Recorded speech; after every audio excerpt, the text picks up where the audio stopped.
Hello everyone, আমি বিতিশা রান্নাঘরে সবাইকে স্বাগত জানাচ্ছি। আজকের রেসিপি ফুলকপি আলু সিম বড়ি দিয়ে সিলভার কাপ মাছের ঝোল। জমি থেকে অনেকগুলো ফুলকপি তুলে এনেছি, ফুলকপিগুলো কেটে নেব। আলুগুলো খোসা ছাড়িয়ে লম্বা লম্বা করে কেটে নেব। সিমগুলো অর্ধেক করে কেটে নেব। সব সবজি ধুয়ে রেখে দেব। সিলভার কাপ মাছ ভালোভাবে কেটে ধুয়ে রেখে দেব। মাছগুলিতে পরিমাণ মতো লবণ ও পরিমাণ মতো হলুদ দিয়ে ভালোভাবে মাখিয়ে নেব। কড়াইতে পরিমাণ মতো তেল গরম করে নেব। তেল গরম হলে লবণ হলুদ মাখানো মাছগুলো এক এক করে দিয়ে দেব।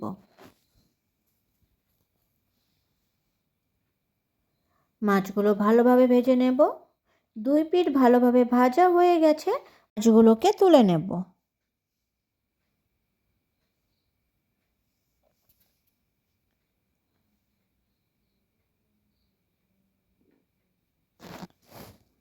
গরম তেলে দিয়ে দেব ডালের বড়ি। বড়িগুলো লাল লাল করে ভেজে নেব। লাল লাল করে ভাজা হয়ে গেলে বড়িগুলো তুলে নেব।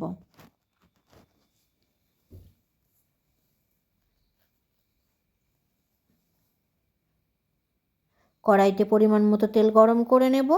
তেল গরম হয়ে গেলে দিয়ে দেব ফুলকপি। ফুলকপিগুলো ভালো করে ভেজে নেব। লাল লাল করে ভাজা হলে ফুলকপি তুলে নেব।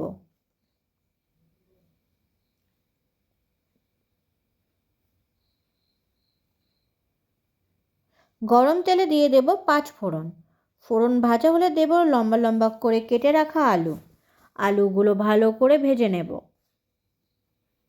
আলুগুলো লাল লাল করে ভাজা হয়ে গেলে দেব সিম।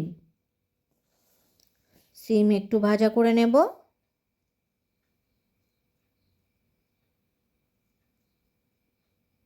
সিম একটু ভাজা হলে দিয়ে দেব দুটো মাঝারি সাইজের পেঁয়াজ কুচি, 7-8টা চেরা কাঁচা লঙ্কা, দুটো কাঁচা টমেটো কুচি। ভালোভাবে কিছু সময় ভেজে নেব।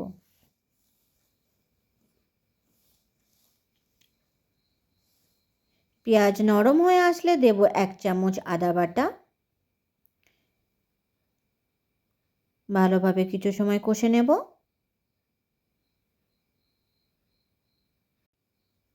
আদার কাঁচা গন্ধ চলে গেলে ও সবজি ভালোভাবে ভাজা হলে দিয়ে দেব পরিমাণ মতো লবণ ও পরিমাণ মতো হলুদ, 1 চামচ জিরে গুঁড়ো, 1 চামচ ধনে গুঁড়ো, হাফ চামচ মরিচ গুঁড়ো, হাফ চামচ শুকনো লঙ্কার গুঁড়ো। সামান্য জল দেব।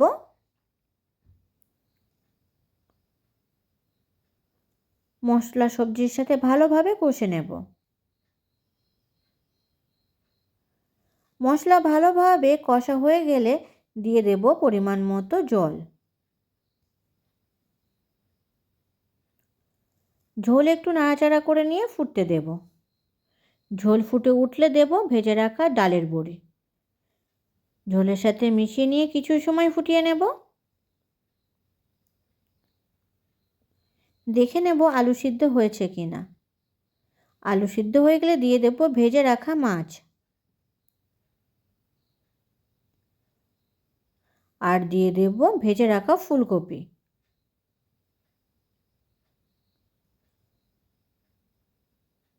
মাছ ফুলকপি ঝোলের সাথে মিশিয়ে নিয়ে ঢাকা দিয়ে ফুটতে রেখে দেব।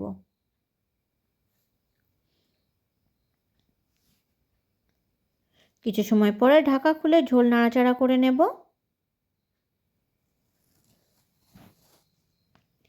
কিছু সময় ভালোভাবে ফুটিয়ে নেব।